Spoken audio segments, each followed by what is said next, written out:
Hey HCDA, and welcome back to another bonus episode of this masterclass on Dyson Sphere Program. Now today is going to be all about power while my PC is struggling to keep up with all the white science production that we already have. And in order to set up a nice little base that is going to produce us a lot of power anywhere we want, we are...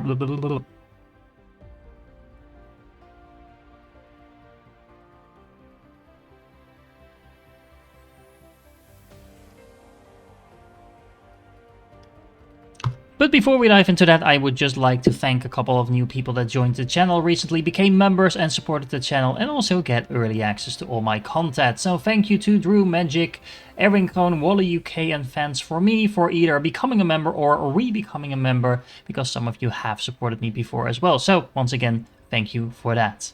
Okay, so I figured this planet over here could be a decent place to start. It has a pretty decent building area, so we don't need to pave over the entire planet.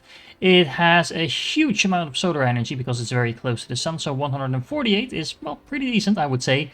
And on top of that, it also has some lava thrown in just because we can. Okie dokie, so I sent my fleets to clear out the planetary bases on this planet, which works really nicely. Now I just have to mop up all the remaining units here, and as you can see, I'm just standing in the middle of the planet.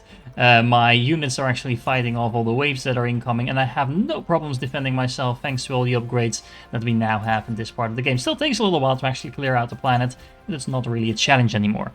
Now, I do want to point out that it's actually far more efficient to just orbit the planet like I'm doing now, send your fleet to take out the planetary stations, wait a little bit for the actual power to wind down, and then start clearing out the planet, just so you don't have to deal with dozens of waves being constructed in the process.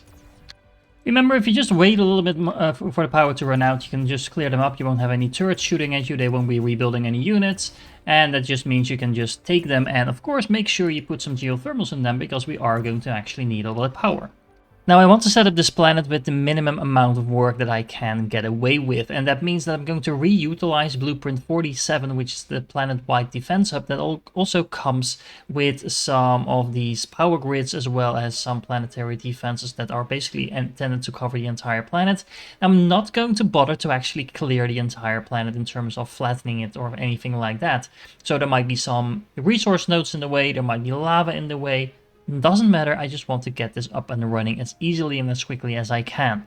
And to show you why, without even trying, so I just plopped down the blueprint and I didn't try to optimize it in any way, we're already producing about 450 megawatts of power, and that's actually with several of these geothermals not even being connected to the network. I literally did nothing to optimize, just plop down the blueprint. So this is a pretty good place to start. Now the idea is that we're going to transport that power off planet by means of the energy exchanger. So I built a couple of them, I set them to charge like this, and then this splitter in the middle is going to make sure that there's empty accumulators going into the exchangers, and then the belt on the outside is going to in the reverse direction, and those will be transporting the full exchangers backwards. Now full exchangers will move through this building without any issue, so that's not going to be anything that's going to cause any blockades or anything like that. And by using a small section like this, I should be able to connect that up to the grid like this, and then I can just go around the planet and build an entire circle of this. Now, if you're going to do something similar as this, make sure that after you put down the first few sections, you actually copy those sections and then start using an extended amount of these things to copy and paste, because that will speed the process up by a lot. Okay, well, there we go. We have everything set up. So let's put those on a belt, and now we should see everything starting up. And I honestly think this is one of the best looking buildings in the game. So there's something very satisfying about seeing all of these pop up one by one. Would you look at that? All of these things turning on one by one. It just looks so cool. Now, just checking the power system for a moment. Let's see how much power we have going on in our network. Where's my network? Over there. So about 400 power. We are actually accumulator charging 331. So that is not the entire power, but we do need a little bit to actually keep our base up and running, supply the ILS and things like that. But other than that, this is 300 power we can use wherever. But of course, that is not going to cut it. Those are rookie numbers, so let's ramp that up a bit. Now, I intentionally picked a lava planet just because I want to see how far I can get on my random lava planet without too much effort, just randomly placing these things down in a way that looks sort of optimized to me, but without having to think about it too much. Now, the reason why I didn't bother up setting up the entire power grid from the get-go was because basically adding in all this power production will easily fill up the gap. But on top of that, on the flip side of that, the signal towers will actually make it real easy to connect all of these random patches of lava up to all of the stuff that I already have up and running. Okay, I think I got all the lava covered now, and I honestly forgot how much work it is to actually set up all these individual geothermal power stations one by one in all the open spaces. It doesn't actually fit everywhere, so there might be some open spaces left, but I think this is good enough for now. Okay, so let's do another power check with just the geothermals as well as the couple of solar panels we had at the poles, and we are now at almost 2 gigawatts of power being accumulated. Well, so far so good. Now let's add some solar panels to it, because remember, this planet actually has 148% solar energy ratio. And this is where the literal power differential between the solar panels and geothermal power station comes in, because I just added 4,000, actually more than 4,000 solar panels to this planet. I covered about the top 1/3 of the planet. As you can see, there's a lot of planet left that's actually not covered in solar panels, and it would have been more solar panels if the lava wasn't in the way, so take that into account as well. And even with all of that and the fact that we have 148% generation of solar energy, all of those solar panels added just about 1 gigawatts of power. Now, of course, the problem is that not all of these solar panels will be active at the same time. So if you want to be more efficient with your solar panels, you are looking for a tidally locked planet, which will always be facing towards the sun in the same way, so you can just cover that part of the planet and ignore the rest.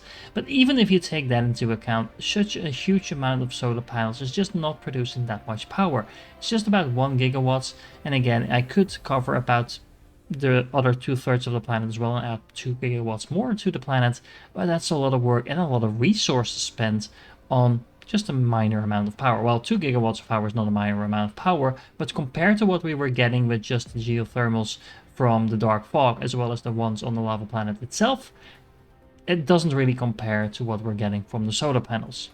Now, there's a couple of things to note when you set up a power farm like I'm doing over here. First of all, you don't need to produce a massive amount of accumulators. Remember, these things actually get discharged in their destination station, wherever that is going to be, and then you can fly back the empty accumulators right back to your power station and start charging them up again. So as you can see, I have 4,000 waiting for me right now because I'm not actually using them. But as soon as a couple of these are going to be consumed, they will feed right back in.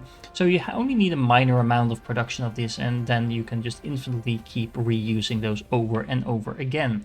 Now you might be wondering, is it worth it to actually set up a power production planet like that? And honestly, the answer is it completely depends on what you want to do, because if you look at how much power that is actually going to be producing for you, as you can see, for example, in our main planet over here, I'm only using about 2 gigawatts of energy on my core planet. So by itself, the planet that we just made in just maybe an hour of work is actually going to supply an entire planet worth of production by itself, maybe supplemented with a little bit depending on what you're actually producing there and how much power you're required and whether or not you're proliferating and things like that. But it's going to go a long way to fully supporting one full production planet. If you're just looking at mining planets, you can probably power at least 10 mining planets with just the single planet that we just made. So from that perspective, it's actually pretty efficient. From a pure optimizing perspective, you could probably get away with just powering everything with deuterium fuel rods. They're cheap to make, they're easy to use and produce, and they actually do supply a lot of power as well. So it's completely up to you what direction you go, but it's fun to maybe change things up every now and then.